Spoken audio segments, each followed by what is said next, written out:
have to believe in them, you have to hold them accountable, and you have to give them a supportive environment.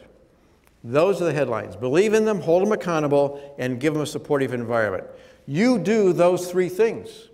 I know you do, and you know you do, and we both know that everybody in the room does.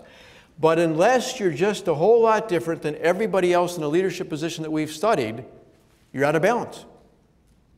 You're out of balance in some way. You overdo accountability, you underdo support. You overdo support, you underdo accountability. You say that you have a lot of confidence in the auditing manager or the tax partner. But if we were to talk to that individual and ask whether or not you had confidence in that individual, we might get a response, I don't know. Now, in fact, you may have a great deal of confidence in the individual, but it is not being transmitted, it is not being communicated to that particular individual.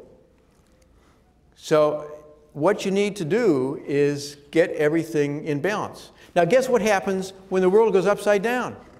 You're out of balance a little bit, you get even typically more out of balance, unless you're just a whole lot different than everybody else.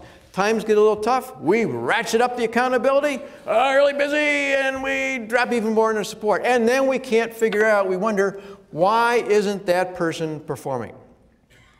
You, like me, want everybody on your team, everybody in your firm, including you, fully engaged, fully performing.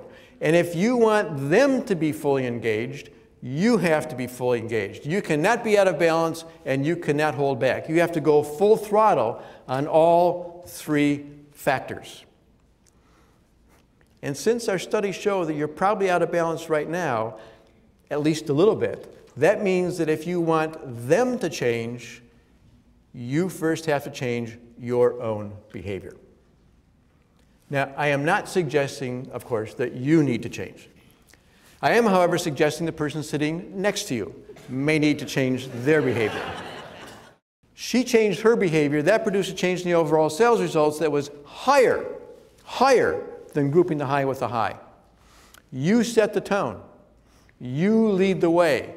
And people respond to those expectations. People respond to that vote of confidence.